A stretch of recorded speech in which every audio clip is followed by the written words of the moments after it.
check quickly if there's more people waiting. Okay, we'll just start now. So welcome everybody to the lecture about how to nail your next tech interview. We're really happy to have Ofir and Natan here with us.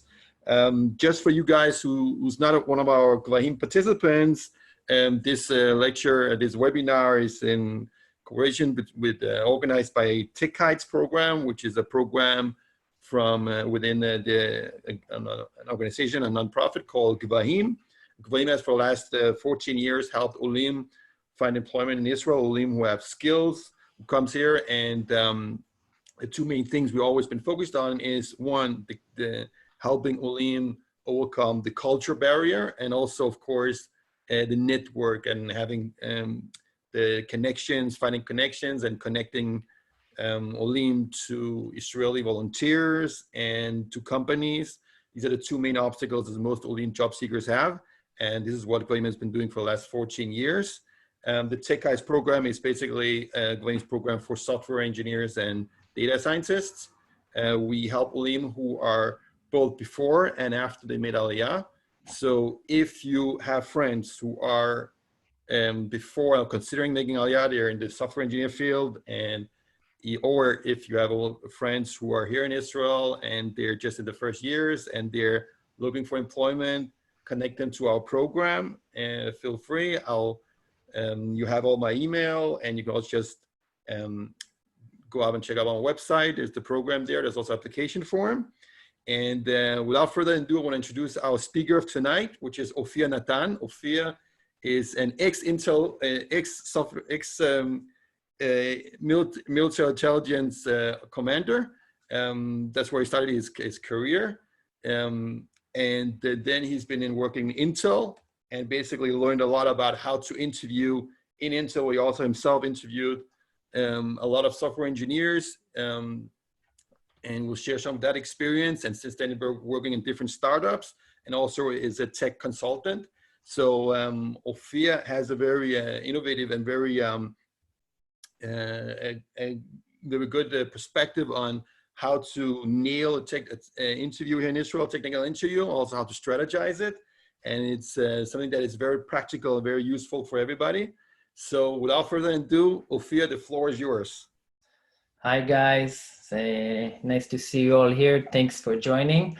Thank you, Yoni, for the introduction. I urge all the Olim and soon to be Olim to join this program. It's a great program. And I'll start by quickly introducing myself. Yoni talked a bit. I'm 35 years old. I'm an ex-kibbutznik. For those of you who don't know what the kibbutz is, I grew up around the cows, the chickens, the avocado fields in the north. Today I live in the concrete jungle in Givatayim. I'm married to Lidor and father to Ori. He's 2 years old, the little brat. Senior software engineer, Intel startups, tech consultant, that's So I'll start with just a personal story. So this is about my first job as a student. This is exactly the door I went through for the interview. It's Intel Kiryat Gat. It's a factory near Be'er Sheva. I was a student. I didn't know anything about tech or how to prepare for a tech interview. I had very little experience in coding. And it was a hot day. It was August. For those of you who haven't been in Israel in August, it's very hot. I was nervous. I wore a blue shirt. I was sweating. I had armpit stains. I went to the door, straight to the bathroom, tried to hide the stains so they won't laugh at me. And luckily for me, two things happened during that interview. So the first thing was that as I was telling my story, I found out that one of them was an officer in the same battalion. I was in the army, and the other one shared my passion for cycling. And the second thing that went well is I'm curious by nature. So I started asking a lot of questions. I didn't know anything about anything. The conversation was fun. It was an hour and a half. It felt like 5 minutes. And I later learned I got some of the questions wrong, but I did pass something they call the business trip test. So it means they liked me as a person, and I got the job, obviously. A year later, I took full-time position, stayed for 4 years. Many years have passed. I've interviewed many people since then and interviewed myself. went through many interviews. So today I will share some of my learnings with you guys, and I hope you enjoy. So before I just say we're recording this session, so in the Gvaim Heights they have the recording note to take screenshots, so go back a slide. It's going to be an hour and a half. So I hope you brought your beer and snacks, and we're going on a journey to nail your next job in Israel. I hope that that hour and a half in the evening you spend here is an investment and you get it back and many hours saved. I'm very excited as well. It's my first time giving a webinar on Zoom, so I hope you guys enjoy and you get value. And I want to make sure this is an interactive session as much as we can. So we're not in the same classroom. I don't see everybody, and I can't really see what's going on with you, or if you can even hear me. So I'm going to stop for questions after a specific topic, and we're going to write in the chat. If you have a question, you can write here, and I will try to answer all of it. If not, you can email or send me on LinkedIn, and I promise to answer. Let's check that you know how to raise your hands in Zoom. So I want everybody to raise your hands and wave them around in the air like you just don't care. Can you show me your hands? Let's see. So if you want, you have under the participants. Okay, I see someone. Yes, SR, Pavel. Everybody, I want your hands up. I want to see that everybody's hearing me and they can participate. So only 4 hands. Everybody, it's in the participants area, and you can click on raise hands. Okay. Sometimes if you're on the app, it's in the. Sometimes it's in the more, the 3 dots there. We have hands up. A few hands are up, and the rest of you guys haven't yet found the raise hands. So I hope you guys can find it later. All right. Anyone else? Okay. Okay. Great. Okay, let's do, so I'm gonna lower everybody's hands now. And let's clear it. I'm not sure I know. Okay. Okay, so now let's check that you guys know how to use the chat. So when I ask a question, I want you guys to talk in the chat. It's gonna be an icon there. It's either gonna be raise hands or chat. Okay, so what I want you guys to write in the chat, just to check that we're all alive here. This is what we're going to talk about, the Israeli tech industry, setting goals, getting interviews, job-specific preparation, and interview day tips, including face-to-face and video. I want you guys to write down the name of the section that you're most eager to know about. So if you like to know about the Israeli industry and what employers say about what they're looking for in engineers, you write 2. If you want to know how to set your goals, you write 3. And if you want to know how to get interviews, you click 4. If you want to how to prepare for specific jobs, that's 5. And okay, Uska, you're saying 5. We have 5, 4, 6, 3, 5. We have everything. Okay, guys, it's good. That's good. Cool. So you guys know how to use the chat. We're not going to cover everything, so there might be a workshop after that if it's on demand, and if you guys want.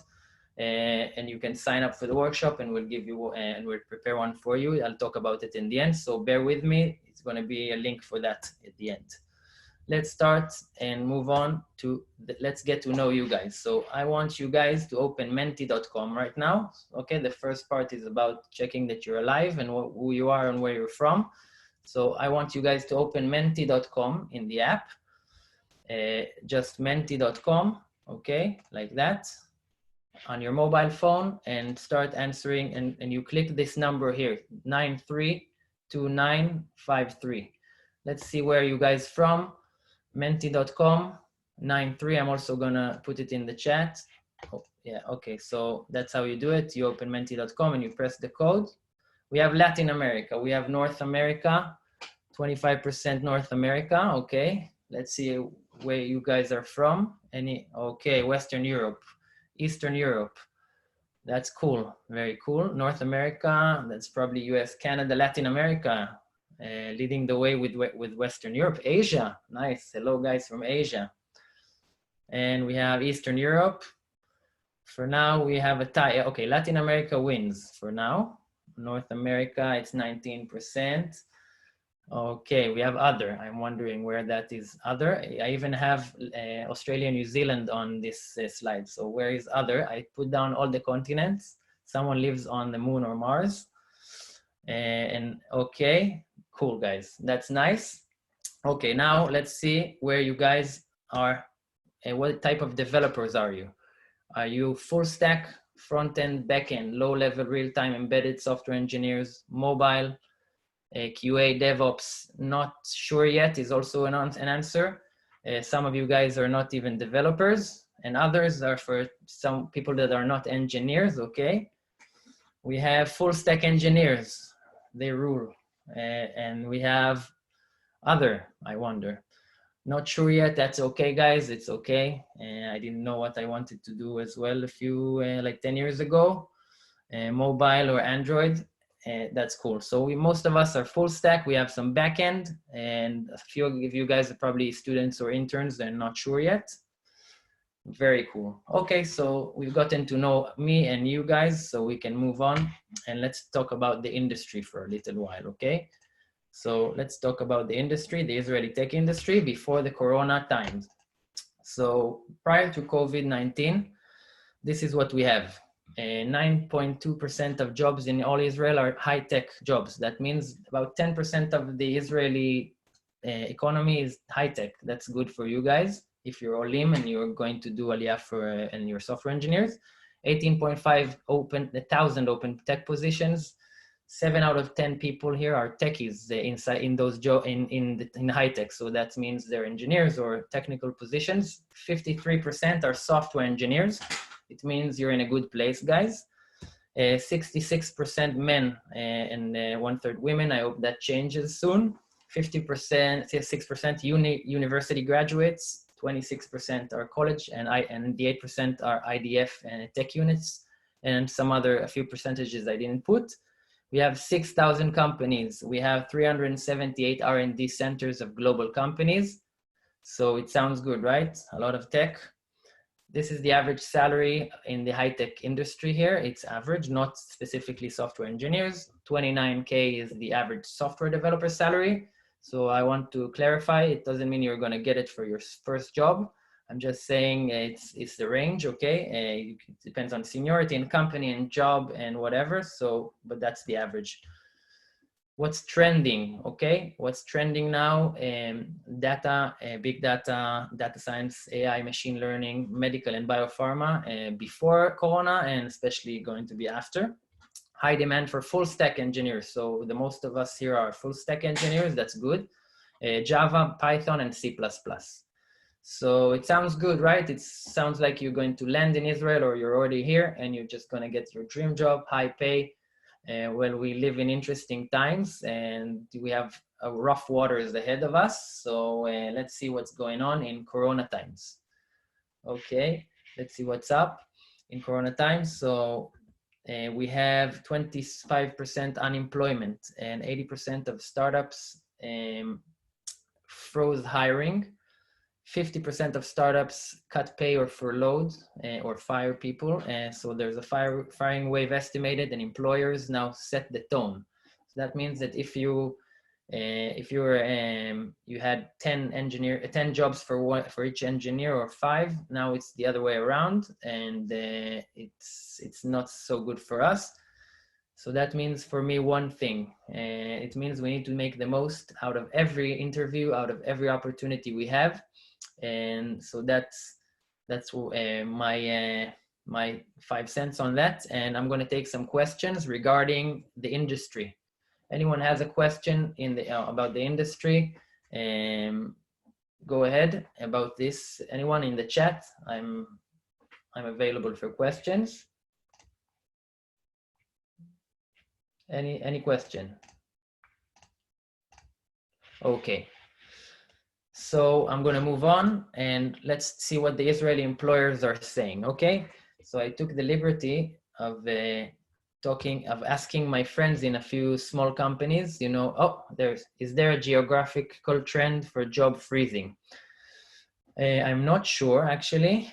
So Taliobadia, I'm not sure.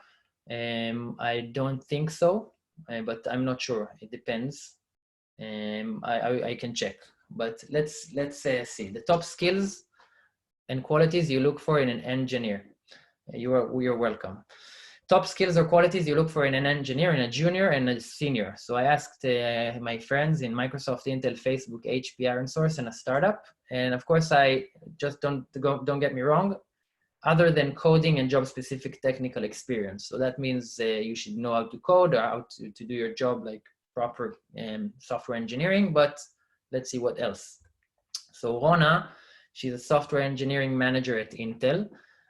She has 300 software engineers under her management, and she says a junior should be a quick learner, wants to grow in a proactive and wants to grow in soft skills and not only technical skills. Okay, keep that in mind. And a senior should take full ownership, be willing to invest to grow others, has a yes we can attitude, and let's understand the impact.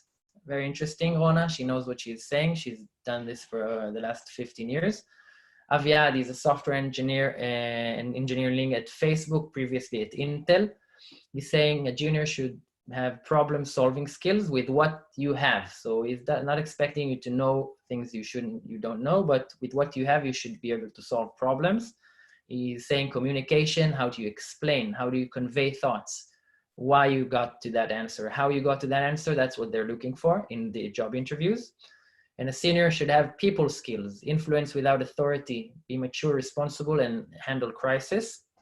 And that's all the stuff they check in their interview, and they have a template for checking it. So he's not making it up, okay? That's what the big companies are looking for. Mickey is a VP R&D in Irosource. It's a big ad tech company in Israel.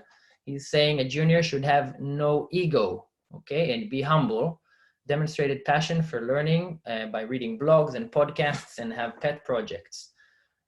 So a senior, surprisingly enough, has to have no ego as well, be humble, enabler versus doer, make everyone around them better. So Mickey is saying having no ego makes an environment of learning, and that's what he's looking for. He's also a very veteran in the R&D space. Evgeny is saying he's from Microsoft, Intel, and HP. Worked there as a team leader and software engineer.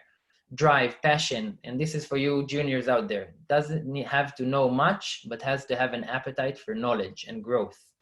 So that means and friendly and pleasant, fun to be with, someone to grab coffee and chat. Okay, you remember grabbing coffee and chat, we'll mention it later. Honest and trustworthy. A senior should have broad horizons, not just professionally, and a desire to get out of the comfort zone and keep learning. And last but not least, we have Shaked from head of R&D at a drone startup called Spear UAV. He says a junior should be a team player, motivated, eager to constantly improve, and dedicated to work. So between the lines, he's a startup. He's saying if you're a junior, you should work your ass off. So that's what he's saying. A senior has to be a team player, share knowledge, and not be a silo of knowledge. So if you know everything and you keep it to yourself, it's not a good quality. It seems like it's job security, but it's not really. Should be motivated and constantly improving.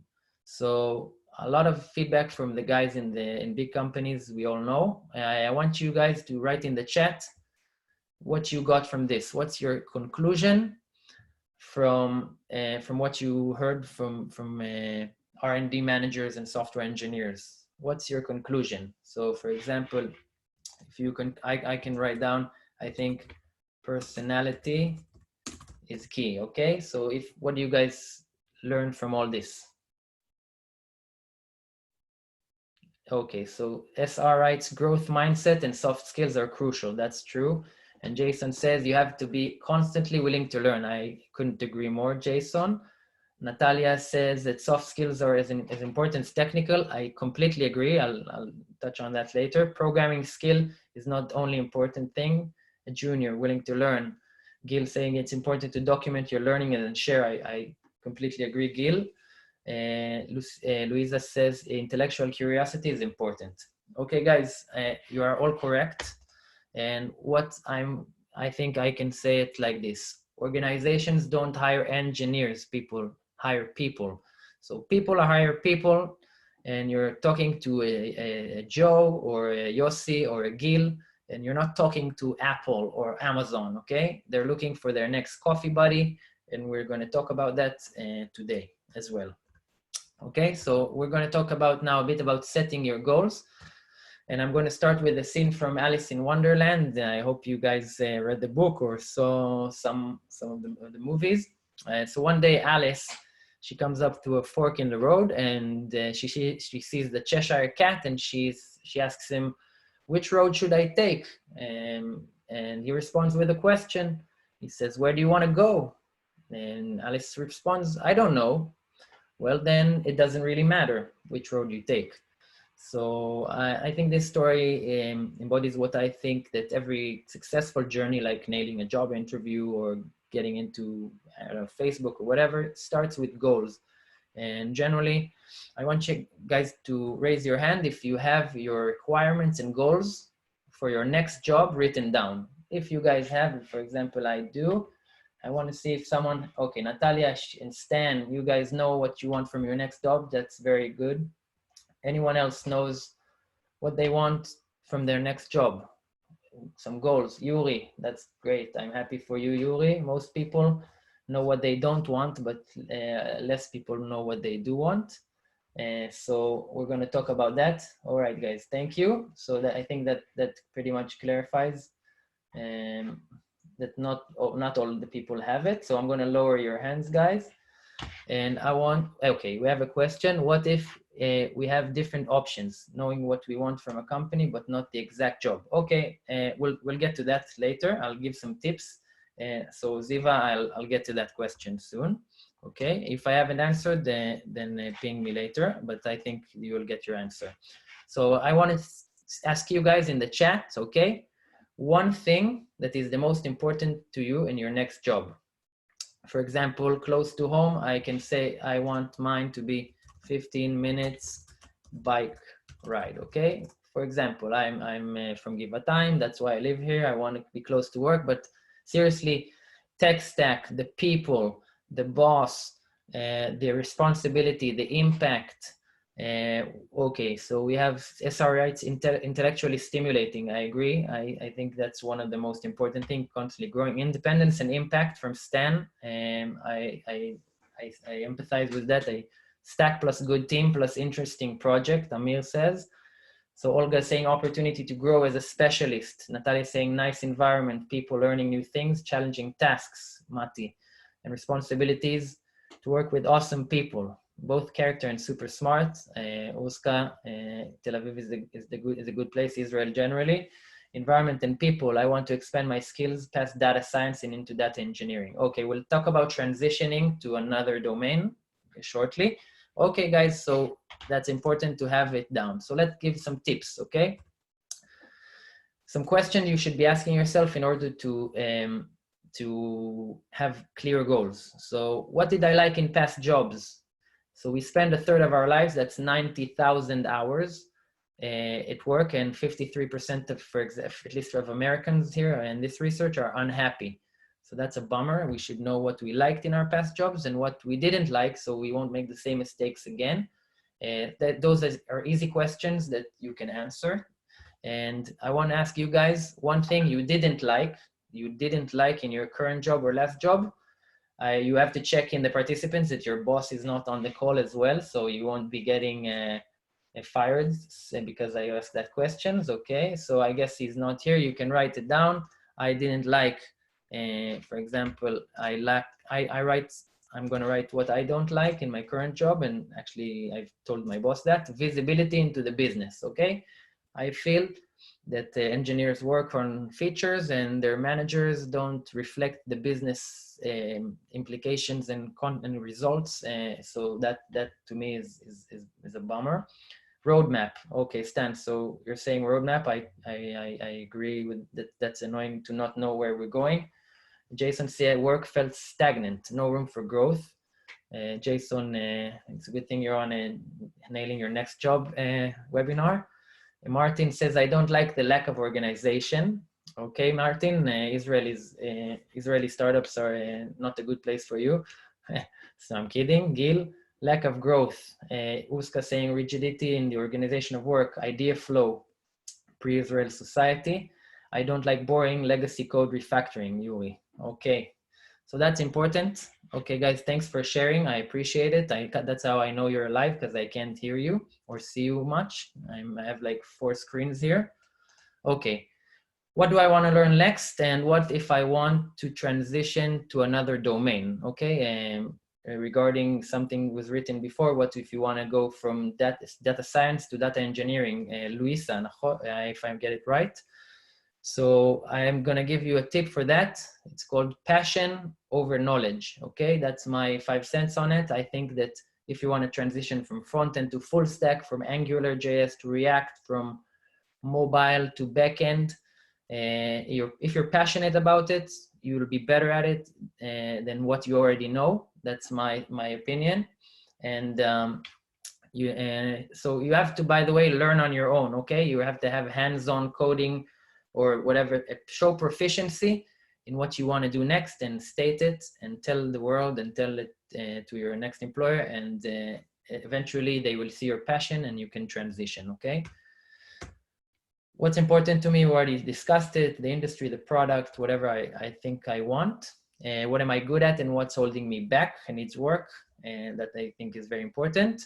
And reverse engineering your future job. So how you do it every day in your job. You're an engineer, you will know what you want, you have a clear story, and you derive your tasks back. So I think we should do the same, especially because we do it every day. We should be doing it for our career. And I want a raise of hands here if someone knows what their dream job is. So at least 5 years from now, what's the job you want to do? Anyone knows what their dream job is in 5 years? Stan and Yuri, you guys have your goals. I know you set goals before, so it's not a surprise that you're doing. I'm going to raise mine as well. I can't for some reason. All right, we have also Mati that knows his dream job. By the way, all you guys that you don't know your dream job or your next job, like in 5 years, that's okay. I'm going to give you a tip to help you figure it out, okay? So my tip to you, okay, we have Natalia as well. Good for you guys. I think that instead of asking what do we want to be when we grow up, you should be asking yourself, what kind of problems do I want to solve? Okay, I think it's a general tip for raising happy kids as well. Instead of saying I want to be a doctor, you say I want to help people feel better. Or if you guys, for our concrete examples, I don't know what I wanted exactly the job, for example, but I want to help I want to help connect people, or help people communicate, or help people help small businesses grow, or help the medical like poor people get medical treatment. Whatever it is for you, it will help. So that's my tip for you. And let's talk a bit about tachlis, okay? Tachlis in Israel, it means like getting down to business. So how do we get interviews?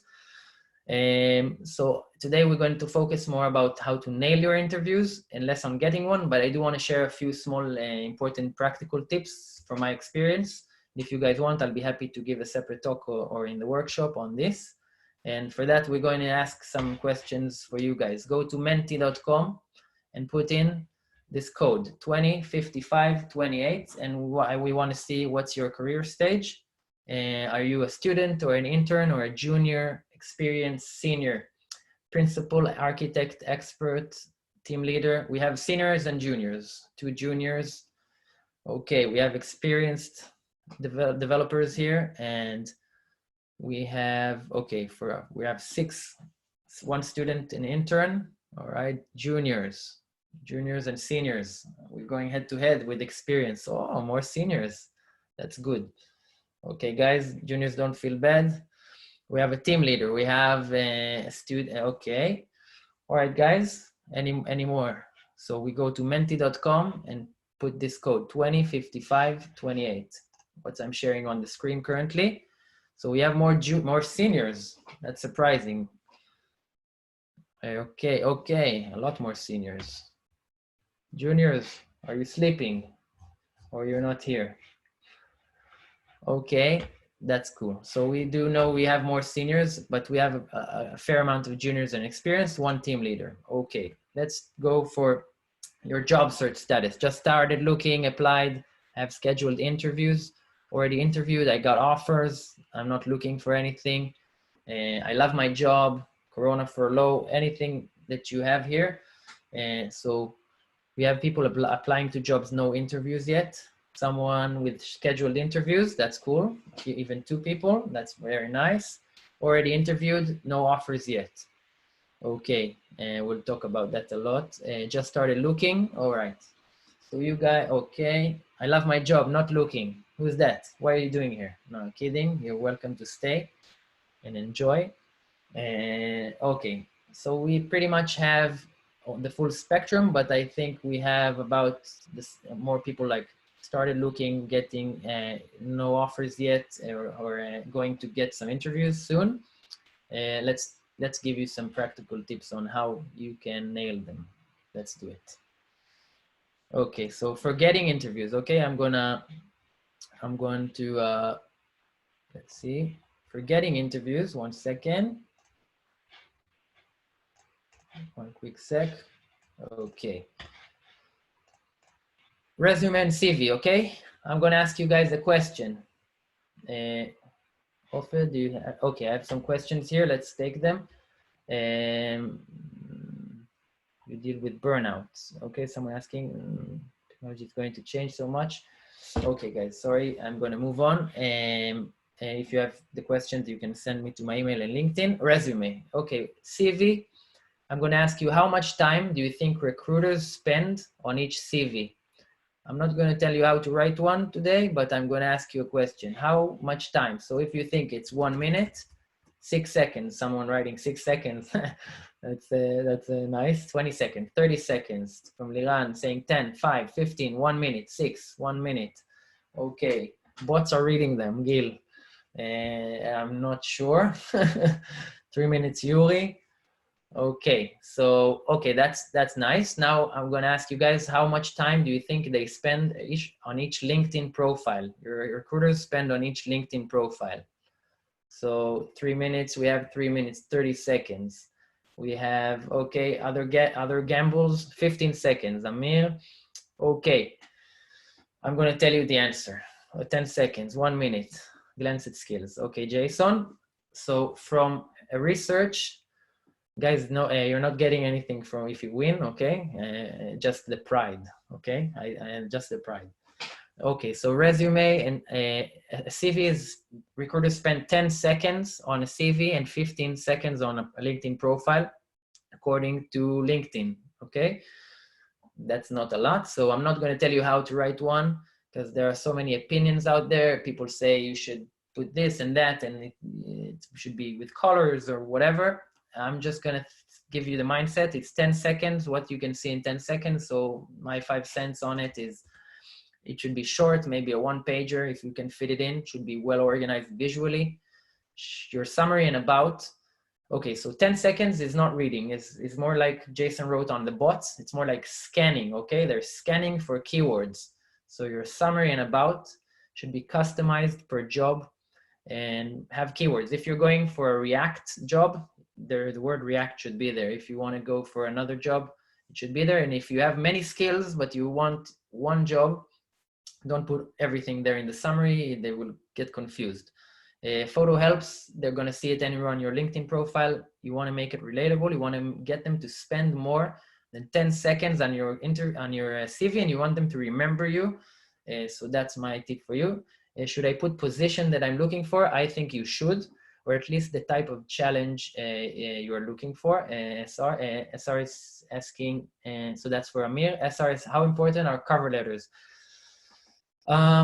Usually it depends on the organization. Really depends. If you're going for a startup, it's not. If you're going for a big corporation, it also depends. I remember I wrote one total in my life. Does anyone read cover letters? If you have a cover letter and you're really like putting yourself out there in the cover letter, it might work. If you're an ole, and you're playing the Ole card, and which is a brilliant thing to do, and you put it in the cover letter, maybe someone would read it. But I think they would look at the CV first. In Israel, I agree with the media saying no cover letters in Israel. Yeah, I agree. It's more of an international, American, maybe European, some kind of things. We have no patience. We're Israelis. Okay, LinkedIn profile. I'm not going to talk to you how to make a LinkedIn profile. I am going to share some thoughts on. So we have 15 seconds on our profile. I'm going to say that 277%. LinkedIn is 277% more effective in creating business opportunities over other social networks. So you should invest in your LinkedIn profile a bit. And I'm gonna ask you questions. Guys, so what do you think is the most important section of the profile? So the options are photo, headline, about, experience, skills, recommendations, and interests. The picture, okay? Headline, photo, we have recommendations, headline, skills, photo, interests, all. I mean, saying all. Headline, recommendations. Okay, so basically you're saying everything, and you are actually right. Experience. Okay, so you are right. There's no one distinct. They couldn't find that one thing is like going to like kill it and give you all the leads you can get for jobs. But they do say, I've read a LinkedIn research, they do say if you invest in all of these, you get 40% increase of exposure. By the way, LinkedIn are biased, of course. They want you to invest in your profile, but they're actually the ones putting the algorithm as well and referring HR to you. So they know what they're saying. What I am saying that I think 15 minutes is what they have. So think about what happens in that 15 seconds and try to draw them into going lower and seeing your skills and recommendations and interests. So Serena's asking how companies, recruiters look at you if you have LinkedIn premium profile. Does it increase your chance to get hired in Israel? I don't think it increases your chance of getting hired like because you have premium, but if you know who's looking at your profile, if you leverage that and if you look at premium features, it might help. I've never tried premium, so I'm not sure. They're always targeting me, but I've never tried. So what I'm saying here, guys, read about it, how to make your profile impactful, Google it. I'm not going to spend much on that. I'm just saying how important, SR says how important it is to have LinkedIn. So it's 277% more effective than other social networks. It's where people go for jobs. It's the yellow pages of job searches. It's super important. So I can't stress it enough. It's super important. Everyone you meet when you network, they're 1 second later after you've gone, they're opening your LinkedIn, and you can bet on it. So one practical tip, if you guys are searching in Israel and you're not checking that little yes there and let recruiters know you're open to opportunities, you're missing out. So if you're seeking jobs, you should let recruiters know you're you're searching, and that's in the privacy settings. So that's a practical tip. The other one is, turns out that the algorithm of LinkedIn prefers active users. They get approached more. So no, that's a shocker, right? How LinkedIn directs traffic to those who are engaged. So what I'm suggesting to you guys, after speaking to someone at LinkedIn who knows what they're talking about, he's saying, if you're searching for jobs, like actively searching, go every day, put like and comment on stuff, follow companies, make your LinkedIn as active as possible, and you will get more approaches. So that's my tip for you. Last small one, it's called networking. Okay, we have a question. What % overall companies post openings to LinkedIn approximately? Yuri, I don't know. I'm not sure, but I do know that every company I worked for and gave them consulting to, they do. So they put their jobs both on LinkedIn and Facebook, and friends share it. So it's probably a lot. I don't know the correct answer, like the right number. Networking. You're in Israel, play the Ole card. So have coffee, lunch, and meetups and Ole. By the way, we love Olim. You guys went all the way across the globe to come to Israel, and we love you guys. We want to help you. So play that card. Yoni has had a great webinar on networking last Wednesday. You should check it out. Yoni Niemann, he's here. You should check it out in Tech Heights because he's saying something. I'm going to steal one of your numbers that shocked me, Yoni. 65% of jobs in Israel are acquired through networking.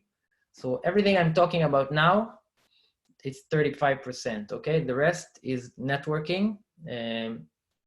I'm going to take a question from Ziva. Do the likes, comments come out as stuff you have done? I had interview. You can, yeah, basically you can hide your activity in your profile. I'm not going to get into that, but yes, you can play with it. So networking, guys, do it.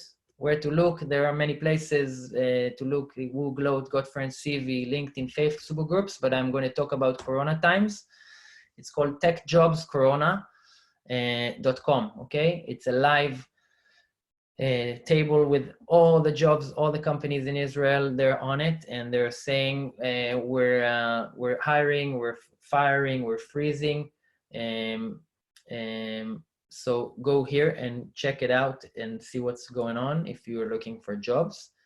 Sorry guys, I'm going to move on a bit in the chat. So if you have questions that I didn't answer, you should write me.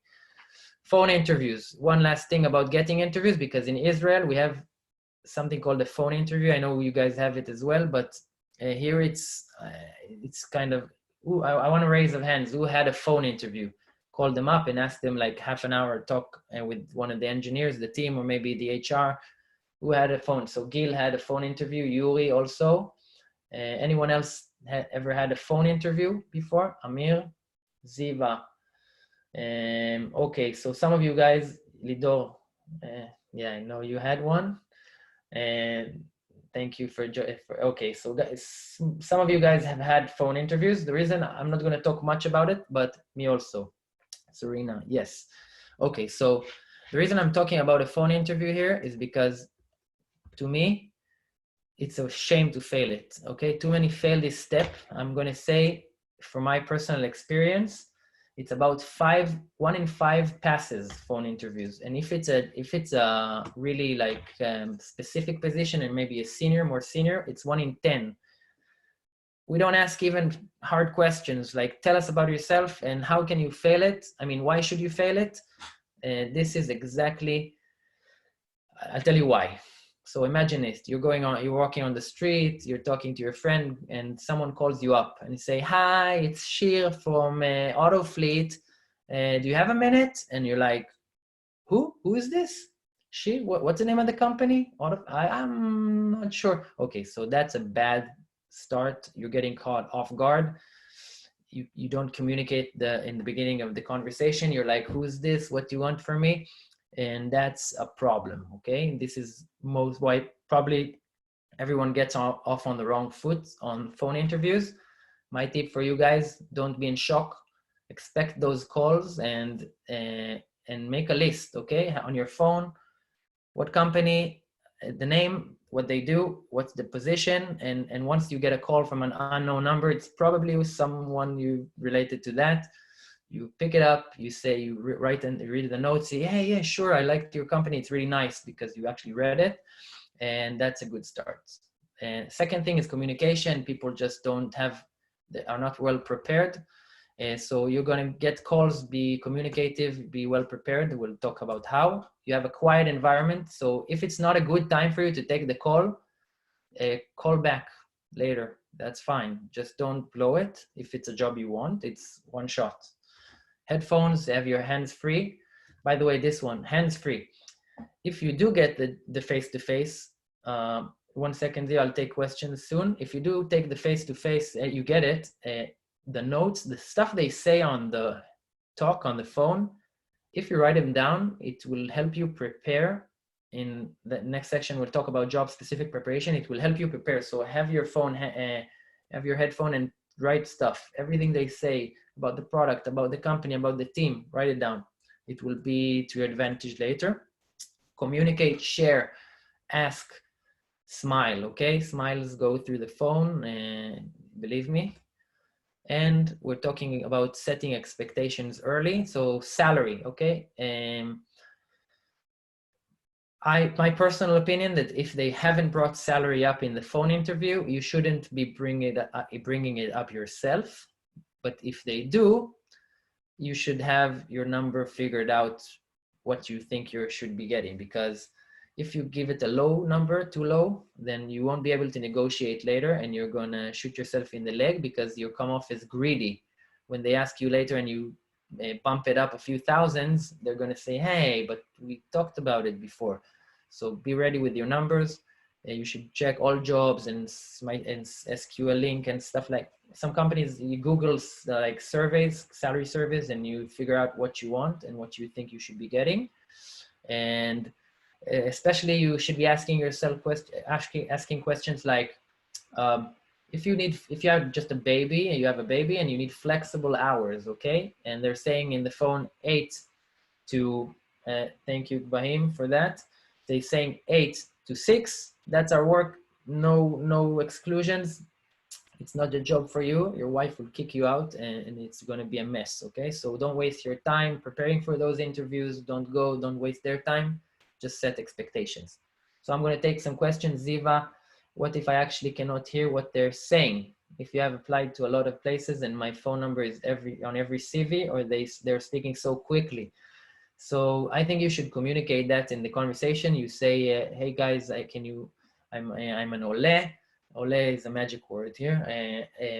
Can you speak a bit slower? I'm not just not understand, or maybe we switch to another language or something.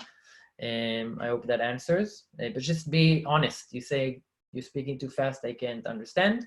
By the way, refresh. You can ask, you say, hi guys, I'm sending out my CV to a few companies. You mind refreshing my memory? That's honest, and that's okay. If you're an entry level, is it appropriate to negotiate a salary? SR, I think no negotiation and phone calls, okay, never. You should have your number that you're comfortable with, that if they give it to you, you're happy, okay? That's my my opinion. Yuri, how much salary expectation should be reduced now, for example, from 30? It's a hard question, Yuri. The market will tell us, okay? But aim high. No, I'm kidding. Check. I think for now, we should stick to the same salaries and see what happens. I don't have really like a number and that I can say like percentage, but you should tell a number that you're comfortable with, that you live well with, and that you can, that it's not going to bother you when you're on the job. If it bothers you and you think you're low, like getting paid not enough, it will bother you, and that won't be good for anyone. I hope that answers, and I'll keep going. So let's talk about the main kahuna, okay? This is the major, this is where we need to do a lot of work. In my experience, this is an important section. So I'm going to talk about how to become the perfect candidate for a specific job versus an okay candidate for a few jobs, okay? This is especially now in Corona time, and generally, I think we should be preparing well for a specific job instead of generally studying, okay? So I call it the illusion of studying enough. Can you really squeeze in like years of hands-on work into weeks of theoretical studying? Especially juniors make that mistake. Like, let's learn machine learning, okay? Let's take a course, and then we know machine learning, we can go interview on that. Not sure if it's like the right. I'm not saying you shouldn't do it. I'm saying you shouldn't do only that, okay? You should do ROI positive preparation. What I call ROI positive means return on investment. You put a small effort and you get a lot of reward, because if you're going to 5 interviews a week, you don't have much time. You need something that takes a few hours and gives you a lot of value and edge, okay? I'm talking about focused study plan, mastering what you already did, and how to convey it and make them visualize the future value you can bring them based on past results, not based on not reading 5,000 Java questions every night. Or I'm saying maybe we should try a different approach, and I'm going to talk about the steps. Just one sec, I'm going to have a sip of water. Okay, so step one is the job description to plan. So I think a job description is the ideal, is very good for creating a study plan based on it. So it keeps you focused. Know your employer is step two. So that means we should research and gather intelligence about the team, product, business, market. I'm an ex-intelligence officer in reserve, so I'm going to give you some Israeli IDF tips on researching. And fine-tuning your story is the last step. You know how you've done your plan from job description, you know your employer intimately, and then you fine-tune your story to give that edge. Okay, I'm going to talk about that. So any questions on what we've seen so far in terms of preparation? Okay, don't be alarmed, we're going to do something. Okay, just a second. Okay, we're going to do something. Don't be alarmed, you don't need to read it, okay? I'm going to show you a real job description, okay? We're going to take a real job in Israel from right now, and we're going to do this entire process hands-on on that. So I hope you guys are ready. And this is a job from a software engineer position at Amazon Go, okay? This has three sections: the team, the role, and the basic qualifications, okay? A lot of people I know, they just scan through the team and the product and go directly to the bottom where the just say C++, Java, 5 years, blah, blah, blah. And they're going for that and say, okay, I think I passed the basic qualifications, let's run. So that's okay, but can you be a bit more specific how you prepare for that? Let's see how. What I do, I take this and I start to mark some words there. Okay, so it looks like that. Amazon Go, the supermarket, you check it out. You check out from the store and it builds your Amazon account. You don't have to go in line and blah, blah, blah.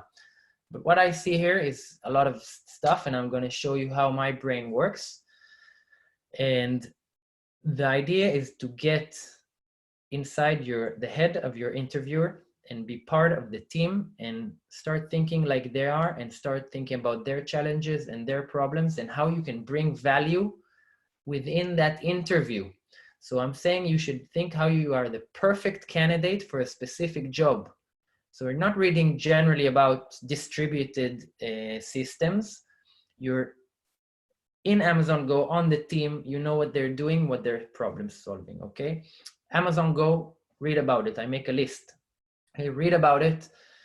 Check out free experience. What does it mean? Technically, how can you just pick up a product in the supermarket and just go out and everything happens like magic? Obviously, you're engineers, you can do better than that. They have an app. I download the app.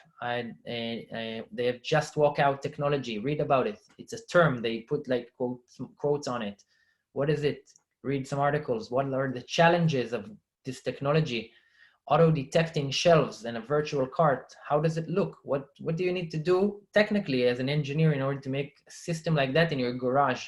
Okay, I'm not saying you should build one. That's not ROI positive. I'm saying you should think like one of them because you want to be the perfect candidate. Auto detecting shelves and Amazon account, auto charge, receipt sent. And they're saying innovative DNA, computer vision, and blah, blah, blah technology. So I'm going to go a step further and I'm going to ask you guys to break it down, okay, into just write a diagram and architecture. So what microservices can something like that have? You're engineers, you know what I'm saying. So they have hardware, the sensors, IoT, wired across the shop, and they're sending out to an IoT gateway. They're sending out streams of photos and they're going through a filter and then a microservice that gets what product they're actually getting from that image and what ID of a customer it is, and they're going to the other microservice that says what like the accounts microservice, and then there's a database, probably a relational database, and there's an app, right? So the app has API calls to a gateway, API database, and then to a microservice that sends out email notifications or push notifications. So you get my point. I'm not going to go on, but that's how you should be thinking. So And another thing I wrote down, you see in red, check it out on Amazon Go. They're saying, you guys, if you want to pass, you should check it out on Amazon Go and you should learn about it. Amazonians, if you can use that word in the interview, just casually, they're saying, okay, he's DNA. He's already talking like us. He's thinking like us. He brings value. We want to hire him, okay? So the same thing I did for the role. I'm not going to do it the same high level of detail. But the role, they're saying you should be entrepreneurial, flexible, startup-like. So you're thinking about examples of your past work and life that you were entrepreneurial, cross-domain problem solver. Where did you solve a problem? Who crossed a few domains? Give examples of mentoring others, prototyping, inventing a feature. Did you invent a feature somewhere? If that's the case, you should say you did. Or just casually bring it up. Design, deploy, scalable systems, Java, C++, blah, blah, blah. Another thing I'm saying here, Oracle and Berkeley DB.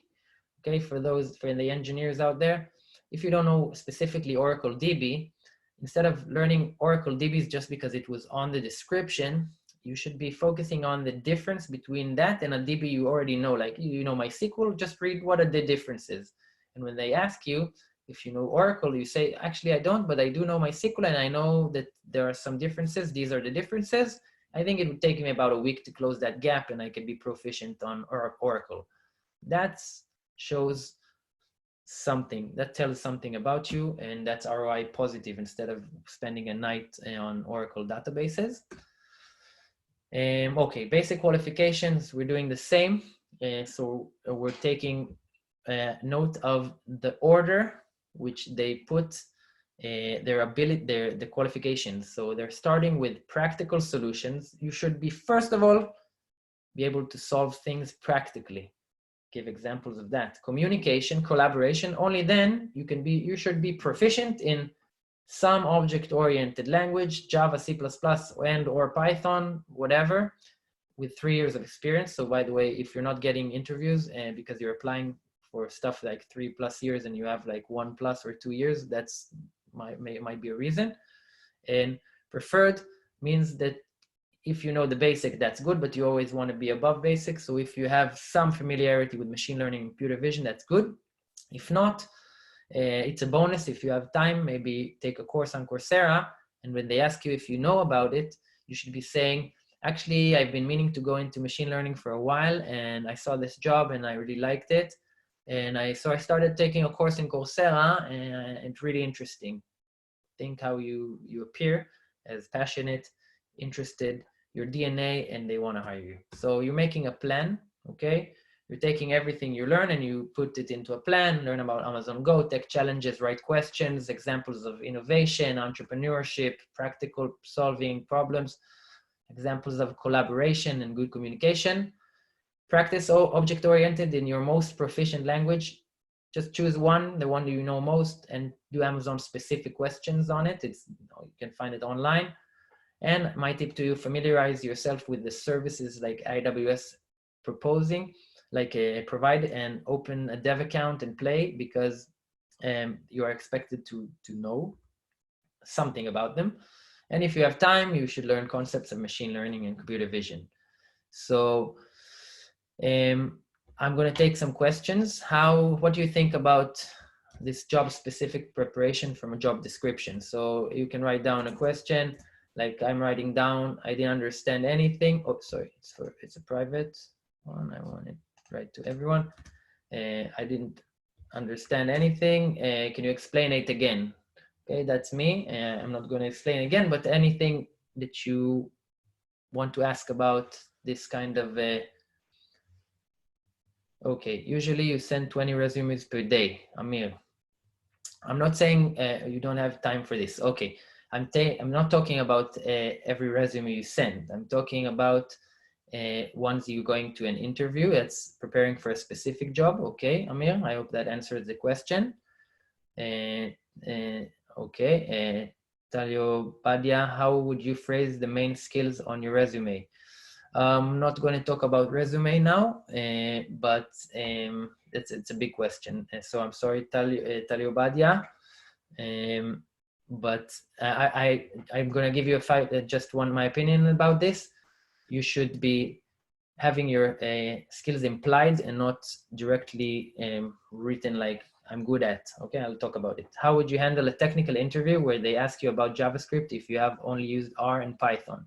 We'll get to that later. I'm specifically questions regarding preparation for a specific job. Obviously, if you don't know, you should say you don't know. Okay, LinkedIn regarding the special ed. Okay, so let's go on. Talk about the second step. So we're talking about knowing your employer, okay? Okay, I'm gonna take the question from Serena. How you fight with situation they call you on personal interview and they say address you to you that you are too senior for a position, which they already know from your CV. Okay, I'm not sure I understand. They're saying you're too senior.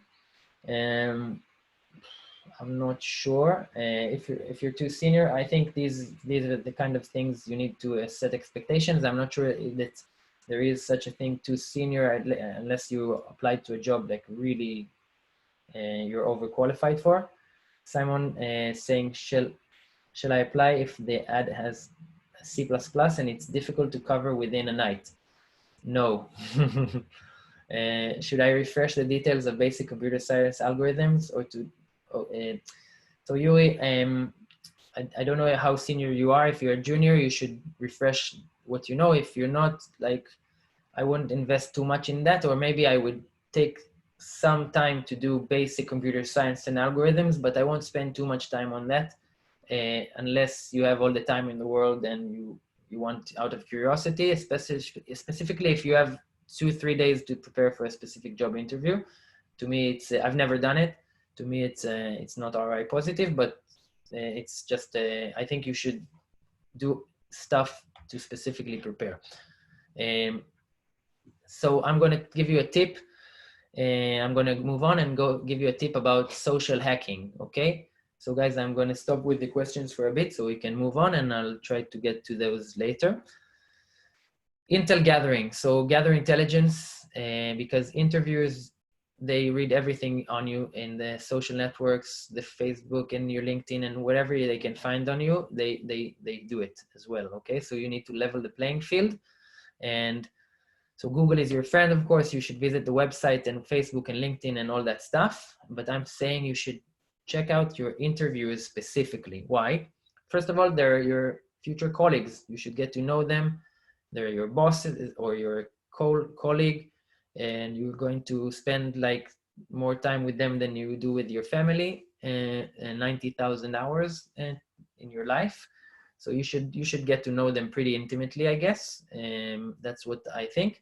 Of course, they expect you to, but of course, don't be creepy. Okay, don't come up to your boss to your interview and say, "I loved your Chihuahua from your picture. She's so amazing," because that's creepy. But it's very, I think it's ethical to research on your employers. It's all public. If they put a publication or your website there, they want you to go in, they'll be impressed and they expect it. Okay. So what we're going to do together, we're going to play the FBI profiler together. Okay. We're going to do really like, as you see on TV, we're going to take like you put the enemies and you're crossing lines and you're making conclusions. We're going to do that together. Okay, I hope you guys are prepared for this. So I want you guys to write in the chat this. Let's imagine that this guy is the software development manager at Amazon for the other position we saw at Amazon Go. And what can you say from this profile? Write down in the chat. What can you learn about something from this? Just, highlights and photo and stuff like that. What can you say about this? That's John Doe here. What can you say? He's a family man. That's true. Tell your body that he's a family man. Okay, you guys can do better than that. Okay, you're an FBI profiler. She's a technical man, of course. He is a software development manager. Studied at Technion. That's right. That's right. He's probably from the north. Spends money on premium account. Okay, that's good. That's actually useful. What else we have? Educated in Israel, worked at Intel, manager, Israeli. has a lot of connections, may have some in common from Intel. Actually, it says here you both worked at Intel. Okay, so that's LinkedIn helps you on those, and we have 2 mutual connections. Great. So mutual connections is amazing. That's the first thing you should be checking out. Obviously, it's the first thing LinkedIn puts on the top of the page, because if you guys both know someone on the inside and you both know him and he knows you and he knows that guy, networking, 65% of job searching in Israel. So that's the most important part. And after that, if you both worked at the same company, that's a great item for small talk. And it's a big advantage because you're both trusted by the same, you're both trusting a brand, an employer, you both chose you, your DNA, it's very good if you guys have actually know what group he worked in and the manager, and it's amazing small talk, and it immediately puts you in the same, like on the same side when you're interviewing. I'm going to talk about, so I want you guys to tell me what you, okay, so what you see from the experience, the work experience. So we worked 2 years at Amazon, before that JP Morgan, Apple, 2 years, IBM 6.5 years, and then he was a student position at Intel. He did for 1 year and 6 months. What can you say about him from this experience section? What do you guys think? Write in the chat. Okay, I'm going to do this. So it's a chat. Big companies. He's a corporate guy. That's true. He's a corporate guy. He only does big companies. No international experience, meaning working abroad. Maybe you're right. We should dive in deeper and see if he did something in IBM maybe, but yeah. Based in Haifa, true. 6-year IBM, then jumped from job to job after. Jason, I like it. You can be an intelligence officer in the US Army if you're not already. And that's great. Okay, let me try. So he's into corporates, right? He didn't stay after his student position at Intel, short-term positions. Why didn't he stay after the student position? Didn't he like the mentality? Maybe there wasn't an open position. Maybe it was, I don't know, maybe. But then IBM, 6.5 years. So he loved IBM, right? He did many roles there. He's into, they call it in IBM, he was blue washed, okay? Silicon validation at Apple 2 years, but he didn't like Apple so much. So he went on to JP Morgan, which was a bad choice. He really didn't like JP Morgan because he's a tech guy and they're like finance and consulting. So he really left there very quickly. And then he went to Amazon. He did a senior role and then a software management role just about 1 year and 8 months, probably about the time his baby was born, maybe, according to the picture. So maybe it has something to do with that. First managerial role, so he's a young manager, maybe closer to an engineer in the mindset, probably. That's a good thing. And other things you should be looking for in experience. So did you share common roles or domains of work? How is he showing results and impact? What language he's using and keywords? And these are all critical things. JP Morgan does the largest hiring of technical. Okay, Ziva, 2 years is not a short term. I agree, Kvaim Media, 2 years is not a short term, but compared to the 6.5 years, maybe, and especially if you go into a company like Apple, why would you leave? Depends, I'm not sure. So Talibadi asking what would be the average time in a company be taken seriously then? So 2 years I think is a good time, but it varies. It shall be between 35 and 40 age range approximately. That's true. So let's move on to the education. He went to the Technion. He did a PhD in computer science. I'm running a bit through this one. He's done his thesis on complex distributed systems and optimization, game theory. He has a thesis website online. So a tip about education: people, they connect through commonalities. So if you went to the same institute or have the same degree in the same region, that's a good item for establishing communication and small talking. But if you go into the thesis website, people are very emotionally connected to the subjects of their thesis, and they can go on for hours about it. So if you relate to that subject, you want to learn something about your employer, you go ahead and do it. And he's taken a deep learning course in Coursera. Remember I talked to you about if you guys want to ramp up on your machine learning, taking a course for the job, or at least if you really care about, like if you really want to learn, see that he did this the same. It's on February 2018, just after he joined Amazon, he took this course. So obviously he thought it's a good idea to ramp up and take a course on it. So just happens to be that that's what he did for it, for the same job. And that's cool. Okay, so you can learn a lot about people and certificates. He has top skills there. The top 3 are probably what he's a master of. So that gives you an idea. Get him talking about these, he would happily do it. And be aware, he probably knows a lot about this stuff, so don't bullshit him. And don't like make up answers, because he will immediately know. Okay, so that's about this area. And we're coming up to the favorite part. My favorite part is the recommendations. Okay, I think that recommendations are pure gold, because he says what he values most in others and colleagues and employees, and what people value in him. So this one, I'm going to read it quickly. He quickly mastered some very complex technologies. He's writing about someone, and let's show Joe. Okay, Joe quickly mastered some very complex technologies, was able to provide profound insights about them and manipulate them to make use of for innovative uses. If I had the chance, I would definitely hire Joe to work on my team. So he's saying that if you're a quick learner and you provide insights about what you learn and share knowledge, and you use that for innovation, he wants you on his team. I hope that resonates with you guys. And whatever I did here on the profile takes 5 minutes, okay? Maybe 10. So that's, keep that in mind. Accomplishments, publications, patents, interests, if you happen to like Dan Ariely and you relate to his messages. So these are all stuff. Don't be creepy, of course. Don't say I read it on your profile. But I'm going to tell you a story. My wife, she went to a job interview in Iron Source, and I was prepping her for the interview, and we went over the profile of her of her interviewer.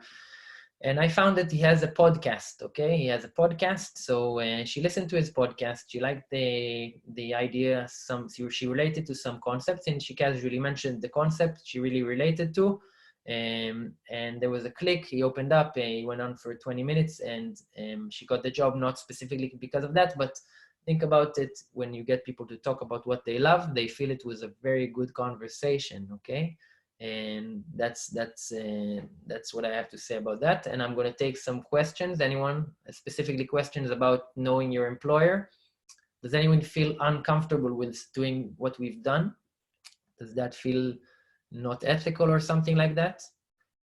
Anyone feels that's not ethical, you should write in the chat. And I remind you guys that when you go into an Amazon interview and you're cheating and reading all the questions that Amazon asked their interviewers that failed and they put it online, that's maybe not ethical as well. This is public information. If I find her Git repo, I can talk about how I like their projects. Gil asking if we can talk about their Git repo. Maybe you can talk about like the domain, but actually it depends what level of conversation you're there. I'm not sure I would be very specific about their project unless they're contributing like to a major project everybody knows. Borderline creepy, Gvei Media, borderline creepy. Okay, so they're saying about the Git repo, I guess. It is okay to be nudnik towards HR, the company, if they do not give you feedback about your application. Serena, I'm not sure it's very productive on your end, honestly. I'm not sure that you would get bumped up because you're checking, but maybe like once in a while and be very polite. Okay, Gray Media to Gil, okay. All right, guys, so let's move on to fine-tuning your story. So we did our preparation plan, and we did our check, like our background check, and we checked about the team and the business, and we know everything. And now it's time to raise your hand. So raise hand if you have your story ready, like your pitch. Go 5 minutes and you should go. Don't worry, I'm not gonna give you like the stage now and to pitch it, but does anyone have their story well structured? They know they've rehearsed it. Stan, you're the man. Stan, you've got everything down. I wish you all the best. Serena, that's good. So you guys know your story and you have it down.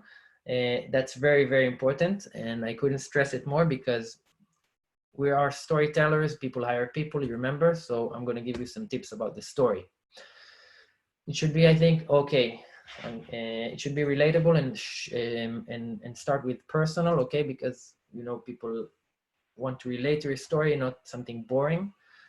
Don't pat yourself on the back, okay? So I mentioned it before.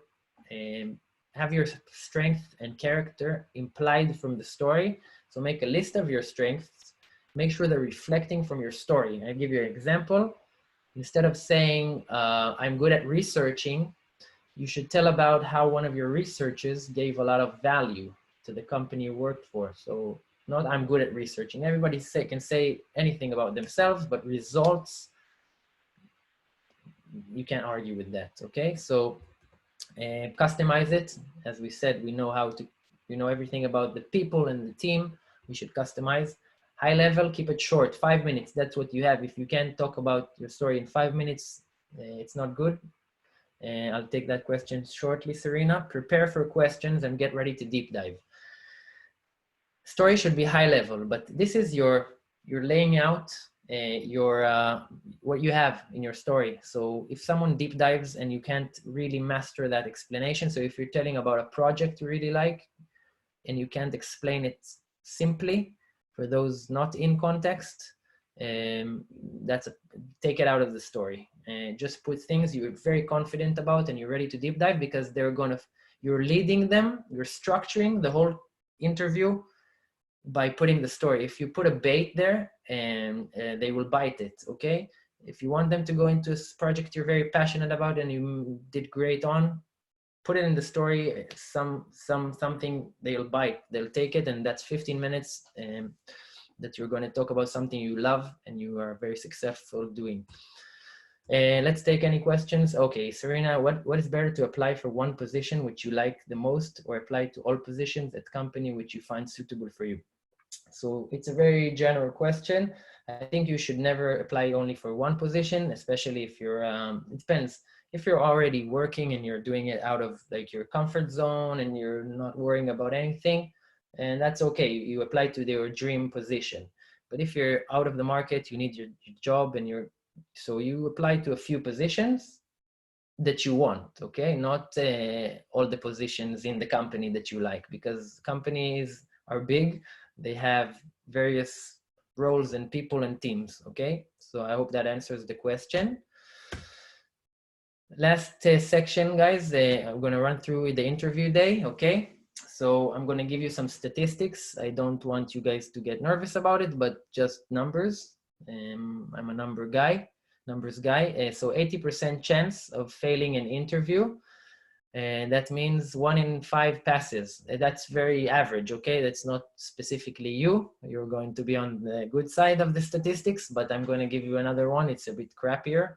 10% chance of failing 10 interviews, okay? And there's math behind it, but so it's 1 in 5 of failing an interview, of passing one, and you might even pass only 1 in 10, okay? Or even fail 10. How can you greatly improve your odds? It's by bringing your A game, and we're gonna learn how a bit in the interview day. That's like the money time.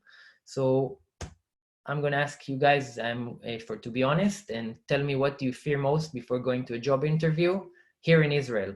If you are not in Israel and you don't know yet, so you can respond about anything. But for example, I'm gonna write armpit stains, okay? I'm very worried that they're gonna see my armpit stains when I go in August. But what are you guys worried about or you fear the most before you go to a job interview? Anyone willing to share their fears? We are in this together, all new Olim, okay? All right, thanks, David. Asking trick tech questions or advanced questions about their industry. That's very right. That person that is interviewing me not interested on doing it. Okay, that's good, Martin. Serena, will I pass to next round? Yeah, that's a legitimate fear. When they start talking in Hebrew fast, Natalia, I hope they're not. I mean, you should tell them to slow down. That they should understand that you're not a native English Hebrew speaker, or at least try politely. Be able to. By the way, if you switch to English, you're in your more native area, or so that's good. Be able to express precisely my ideas, the language gaps. So to Talubadia, rehearse your story. SR, not having enough experience in tech coming from academia. We'll talk about juniors soon. I have a slide for you, SR. Amir, psychological questions from HR. Why you get angry, stuff like that. Okay, Amir, that's good. I'm gonna talk about that now. Olga, I will not be able to answer even a question. Okay, so Serena, that they do not quite value your experience from abroad. That's very, I mean, I'm not sure it's true, but it's a fear. So fears are not logical, right? Everybody keep in mind, it's here, it's all here. To pass all stages and be declined eventually. Yuri, if you pass all the stages, and it's better than not passing anything. That's a good side, but I get it. They will not understand why I change the field. Olga, you should explain very well and why do you want it, and show passion. Okay, guys. So fears, Olga, Jason, not enough experience. So we'll touch on juniors and not enough experience.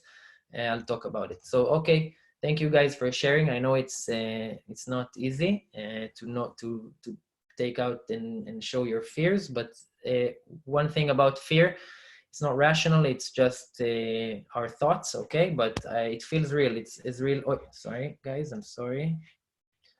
It's as real as it gets, I know, but I hope that by preparing well for the unknown. By the way, I didn't mention it. The unknown is the most frightening thing. Okay, so we fear the unknown, and once we prepare well for a specific job and we know the market, the field, the business, the pains, we go into their heads. We know what the age are their kids, where they went to school.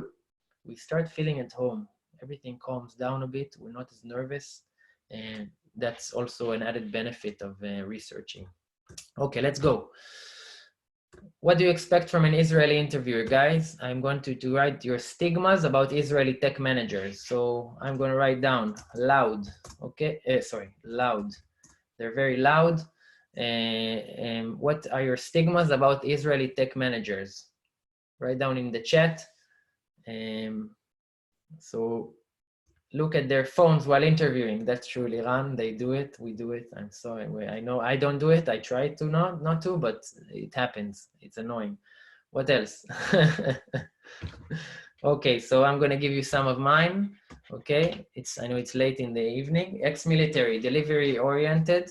They think they are smartest in the world. Serena, that's true. Non-formal, warm and emotional. That's a good thing and a bad thing, but that's how we are. Entrepreneur mindset. Everybody's an entrepreneur here. Elon Musk. Everybody's Elon Musk. Direct. Tachles, they say what they think and no filters. Workaholics, about workaholics, they spend a lot of time in the office, not necessarily working, but I don't know, maybe they don't want to go home. So that's everything you wrote down is true. Interview day tips. So body language, 73855. I'm not going to go much into body language, I'm saying, but this is a rule you should remember. Out of all our communication, 7% is verbal. That's what we say. 38% is the tone of our voice and how we speak. So 38% is the tone of our voice, and 55% is the body language. Keep that in mind. I urge you to read about it. It's like magic if you can use it. My tip to you is, if you can record if you do it like video and you record it and you do it for your friends, you can start seeing that you're like talking with your head down, or you're not looking up, or you're frozen, or you're like you'll see what's wrong once you see a recording. All you juniors out there, not knowing is okay. Panic and anxiety are not okay. So many of our day-to-day tasks as engineers or even as like interns and stuff, we don't know. We get problems we didn't never solve them before. So I've rarely disqualified someone just for not nailing all the questions right. But if someone lost the temper and said, no, I wanted, don't talk to me, I'm thinking, don't interrupt me, blah, blah, blah, like that, start losing his, start panicking, that's a goner, that's bye-bye. So you can say, if you don't know something, just say it. For the question that was before about JavaScript, I haven't done something like this yet, would love to learn. What I would try is A and then B and then C. I would research it, reach it to someone in my team, ask some guidance. You can start breaking it into bigger boxes and start asking some questions to fill in the missing pieces and take it up from there. And think in words, describe the process. Aviad from Intel, he said, I want you guys to think and tell me what you think and talk. So 3 questions about one of your fears here in the chat. The trick question, there's always a trick question. You're not supposed to know the answer, or maybe at least not at first. It's okay if you don't panic, and no bullshitting or lying. Think in words, keep calm. And the main idea is to keep calm and show how you do crisis management work under pressure. So expect those trick questions. Intellectual humility, we touched on that. No ego, don't argue, be open-minded. Even though if Israelis know everything, probably the people sitting in front of you have something that you can learn from them. So show curiosity, don't argue, you might be wrong. Yeah, that's okay. Organization, people hire people, we talked about it. I'm going to speak. Okay, yeah, this is a question. Everybody, what's the one thing people love to talk about the most? The favorite topic in the world. What's the favorite topic in the world? Anyone knows? Themselves. SR, Jason, hey, yo, you guys, it's I think it's a global thing, right? It's a human thing. We always love to talk about ourselves. So get them talking, right? People love to talk. You must actively listen though. So you should nod and you should ask follow-up questions. Don't ask something and then, don't listen and show you're bored, because that's gonna catch up to you. A good tip for you guys, especially Olim. It's called I'd Love Some Tea, actually.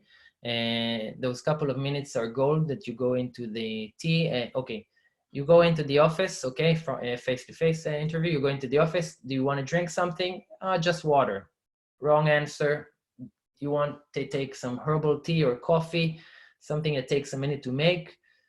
That shows you're calm, you're relaxed. It's all good. I'm taking coffee. It's time to small talk, to compliment on the office and to generally see the office, throw a witty comment. Everyone's looking for their next coffee break buddy, as Evgeny from Intel and Microsoft and HP said, I'm looking for my coffee break buddy. Your weaknesses, classic questions for those HR, Amir, psychological questions from HR, you said, okay.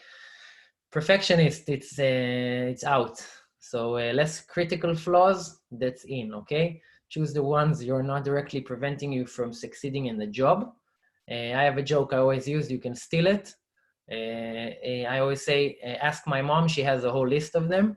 And that breaks the ice and makes that questions a bit like lighter, and also refreshes, the HR, they hear the same thing every day, that just breaks the ice. Be honest, say I'm messy, I take time to write emails, I'm not that good at confronting people, whatever.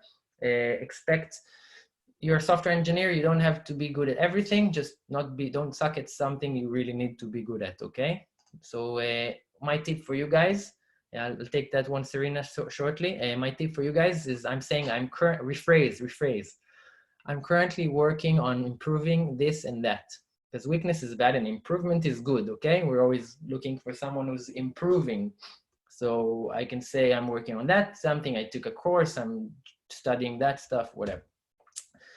You're interviewing them, so ask out of genuine curiosity, and you choose them, okay? It's a game of choice. We all choose each other across this process, and end on a high note. Don't blow it towards the end. Many people say the interview is done, and then everything, the crash, like, not good. You should smile, thank them, use FOMO wisely, FOMO is fear of missing out. It means if you are interviewing for another place and they're asking it, that's a great sign, okay? It's a great sign, but don't lie. Don't tell them you're interviewing because they smell it if they're good. But if you are interviewing for other places and they want you, it will move things faster. I'll take a question. So, what if you ask your future boss a professional question on which he has no answer and he's embarrassed? Happened to me, did not get the job at the end. I'm not sure. I mean, you should be asking questions you probably know they should know, but it's okay. If not, they can smile and say, oh, no, it doesn't matter. I just wanted to know, like slide it or something. Maybe it would work. Okay, juniors. What about juniors? Okay, so my tip for you juniors, obviously your biggest concern is you're not professional enough, you don't have enough experience, that's okay. So what I want you to know, so first of all, you should base off your internship, your summer jobs, your volunteering projects or pet projects or just like that. But not knowing is okay. As long as you know where to look and how to find it, that's you're in a good place. Okay, being okay with not knowing, just roll with it. Show ambition to learn. Everyone in the industry told you in the beginning, juniors are not expected to know everything, but I can assure you that if you play the Ole card, you came to a new country because you want to grow here and you want a chance, and I mean that should work for you, and you show ambition.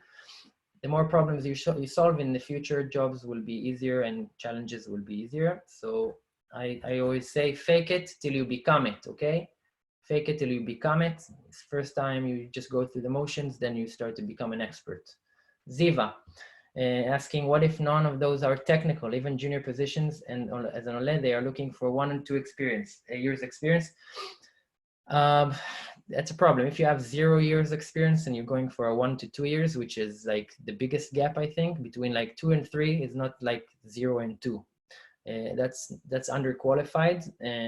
That's a problem. So you should be getting a student position or something like that if you have 0, and or you should apply for really junior positions, just like out of college. What are the red flags? What companies to avoid? I mean, I'm not sure what you mean, like red flags, but I have no red flags specifically for me. But you cannot get a student position if you aren't a student. I have applied for student positions and I have been told that. Okay, Ziva. So maybe the guys from Gvahim can help you here there as well to find the right jobs. That's a good point there. We can actually discuss this offline as well. So let's move on to video tips. So guys, we're just finishing. So thank you guys for sticking till the end here. So I'm gonna give you some interview day tips. Okay. So before the interview, so for video, you check the technical stuff, the microphone, the camera, the internet.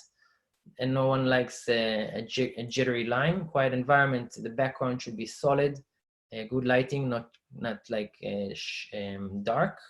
Headphones, small, wireless or none, don't have the cords in your face and stuff like that. Have your notes handy. That's the biggest advantage of video. You can have your Google, you have your notes, you have schliffing, we call it in Israel.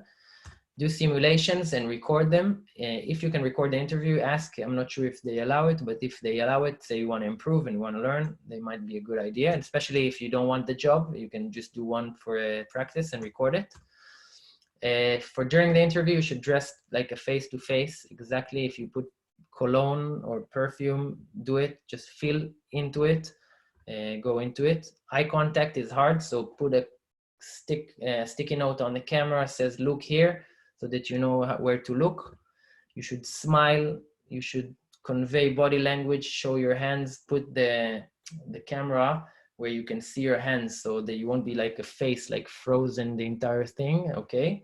And rate of speaking, don't talk too fast because there are delays in the video. And another annoying thing that happens a lot, wait for them to finish.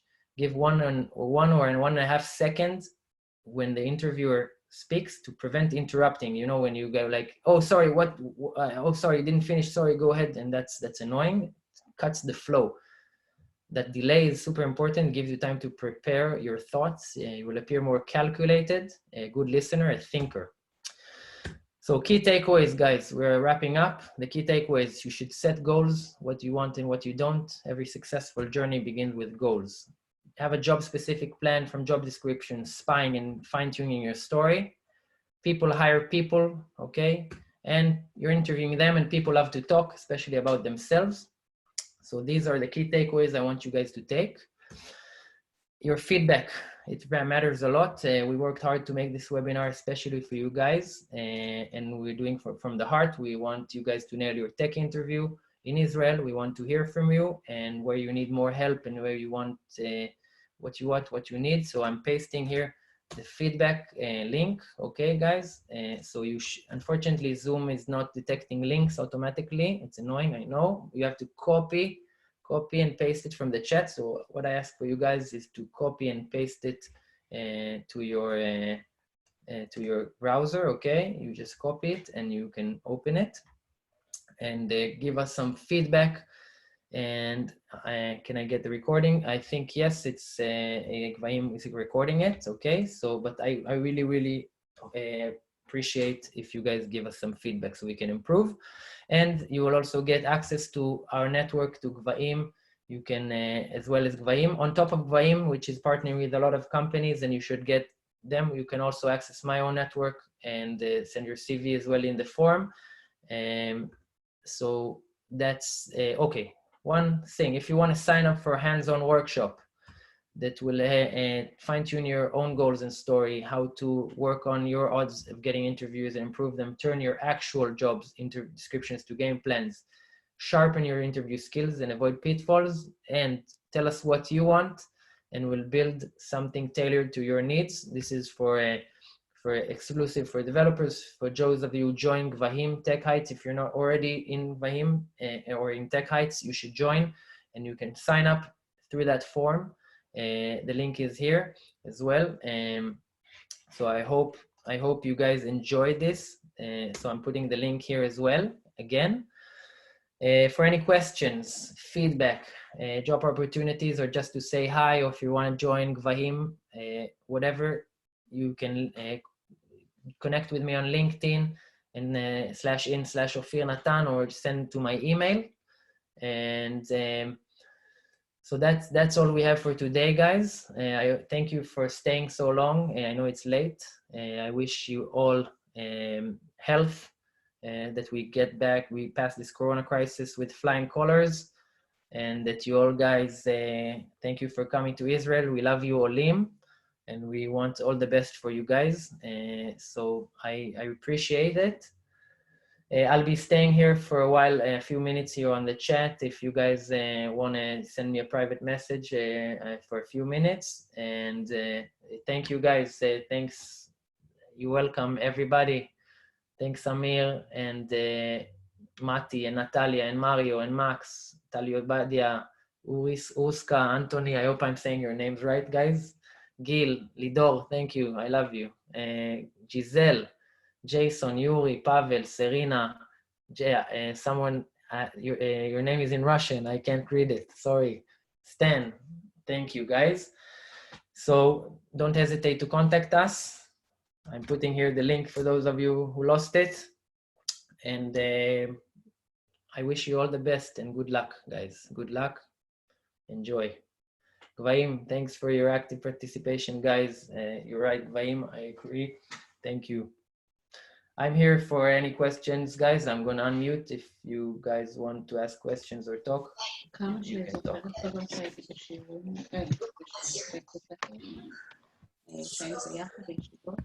הייתי אומרת אותך, אני גם מאוד 20, גם מאוד, היא הייתה פה 10 או whatever ספצינות כזה, אני לא יודעת פתאום שהיא גם מורות. כן, אני מבינה שאני קורא, מדבר איתה מילה אנגלית, אז כמובן תמידים, יש להם משהו. אבל תגיד שפתאום שהיא גם מורות. Hi, Ofir, can you hear me? אין לי מושג על מה.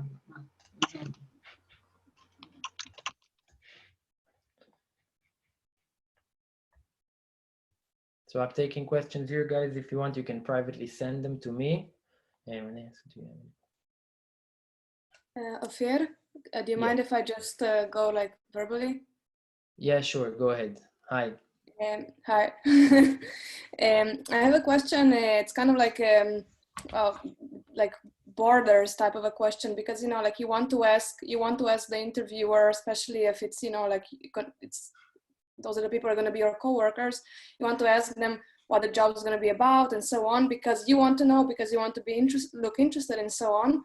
But like I had a situation where I was asking them, it felt that I was asking them something that was almost like a business secret, because they were very reluctant to talk about it. And then I felt guilty, and I was like, okay, maybe I stepped over the line, but I really want to know what the work is supposed to be about. So what is the...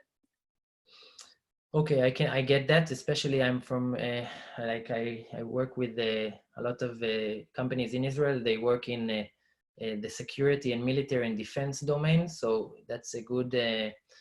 That's they're not allowed to answer about specific things. So I don't have like a really like a general question about it. But I think you should ask only on what is publicly known. If you read something public. Or you can say, just by starting, you can say, guys, whatever you can share, I'd appreciate. Whatever you can share right now, that's okay as well, thank you, or something like that. Because sometimes they're not allowed to share some information, but you're not supposed to know. Like your questions are, let's say, naive, and I'm not sure that you were supposed to pick up on that. Maybe it's just your feeling, because they could have said, we can talk about it, but if you get like the job will explain everything, for something like that. That should be their normal response. I hope that answers the question. But Yeah, I wouldn't I wouldn't worry too much about that. It doesn't happen much, I think.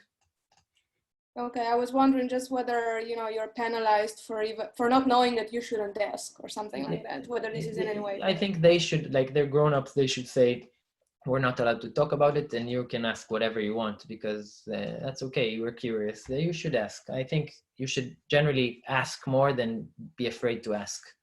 I think that you hit a very rare case, I think. I hope that answers. I'm going to take a question from Gil. Gil, are you here? Yeah, okay. Gil's asking. Yes, yeah, question. Gil, you wanted to just unmute yourself, and we can talk about it.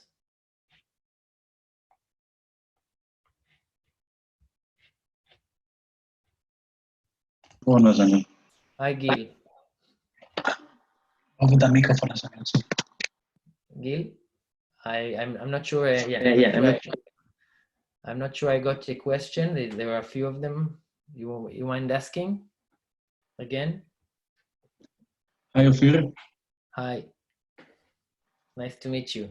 Hi, nice to Where are meet you you. from, Gil? Where are you from? Originally, I'm from Greece. Ah, from Greece. You're a neighbor. You know what we're like, huh? We're the same. Exactly. Okay, so what do you mean?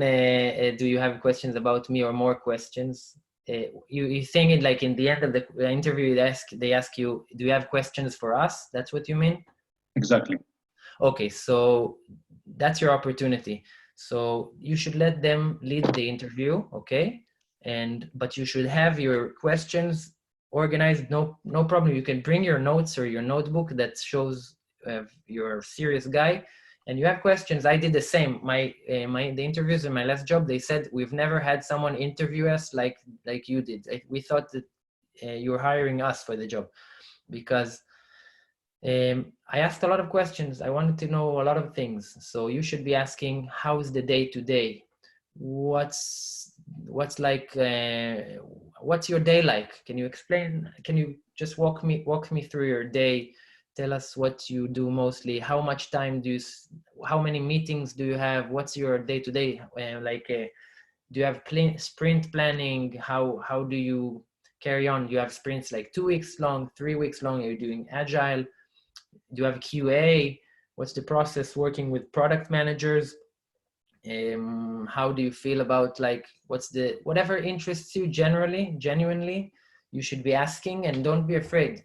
If they don't answer, it's it's better for you. It's not the job for you. If they're hiding information or they're not reluctant to speak, they've either decided that they're not going to hire you and they don't want to waste their energy, or they're not just nice people, you know, and you don't want to work with them. If they're patiently answering your questions, that's what you should be. You should deserve genuine answers and honest ones. And if they don't know or they don't want to talk about, they can tell you so. So I think you should write down every question you have and just like prioritize them, because, you know, don't come with like 50 questions. Prioritize, ask the top 4 or 5 things that are important to you to know, not just like general ones, specifically. I hope that answers it. Okay, great, thank you. Yeah, sure, no worries. Formal, Okay, guys, anyone else wants to ask a question? I'm here. You can unmute and you can ask.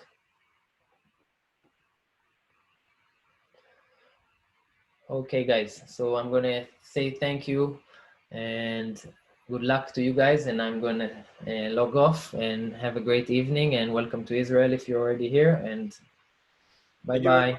Thank you. תודה רבה, אופיר. תודה. ביי יוני, נדבר איתך. צ'או חברים.